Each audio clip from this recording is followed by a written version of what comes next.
Collaboration towards natural disasters. This following the signing of a memorandum of understanding between the Caribbean Disaster Emergency Management Agency and the United Nations Populations Fund as they seek to provide assistance to hurricane-stricken Bahamas. This will see both entities collaborating to provide disaster relief to the region in times of disaster. Charlene Lewis reports.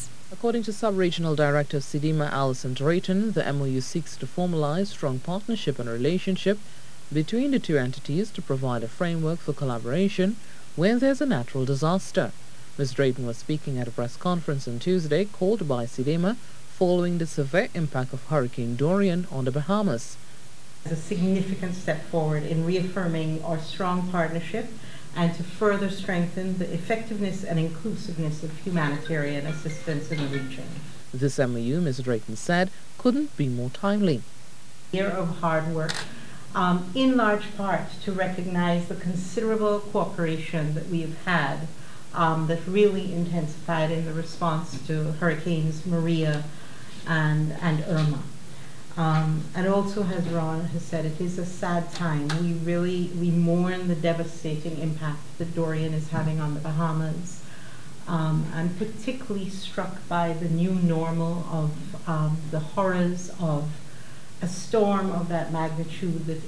Executive Director of CDEMA Ronald Jackson said the MOU will seek to build capacity and strengthen disaster relief efforts for the Bahamas. When we look at the devastation that hazard events can cause within the Caribbean community, the intention between the cooperation between UNFPA and CDEMA really is about strengthening the capacities of the Caribbean member countries, but also regionally to address the needs of planning for and preparing adequately to support the populations that can be caught up in these adverse conditions. The Caribbean Disaster Emergency Management Agency, CDEMA, is an institution of the Caribbean community with responsibility for the coordination of emergency response and relief efforts to any of its 18 participating states that request support for a disaster event. Charlene Lewis, TTT News. And here's our meteorologist Ian Wallace to give us an update on Hurricane Dorian.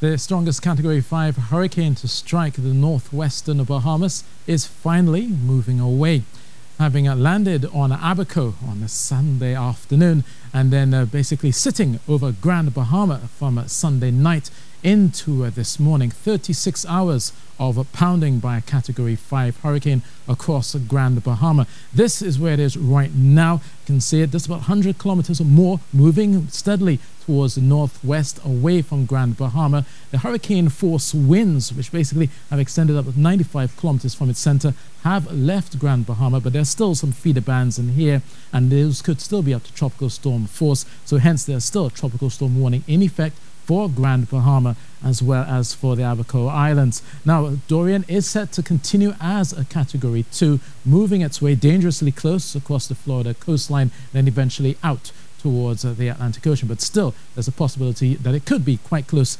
towards the Carolina coast as it goes through the next few days. Now, the Bahamas obviously has been drenched by the torrential rains coming out of this, up to 3/4 of a meter of rainfall coming out of this system. That is just the estimate. Obviously, there will be the verification of this rainfall over the coming days, but obviously for Grand Bahama and the Abaco Islands, they've been seeing the brunt of it. But elsewhere across the Bahamas, the central Bahamas, they've been actually feeling the effects of those feeder bands. New Providence, Andros, Eleuthera, Exuma, Gat Island, as well as Long Island have been seeing a localized flooding as well, as they've also been seeing the effects of that heavy rainfall, as they've been seeing about 200, 300 millimeters of rainfall in places. So obviously, as they go through tonight, conditions should begin to subside as Dorian moves further towards the north. And for Andros, so the flood waters should be subsiding even further as they go through the next day. So that's the latest.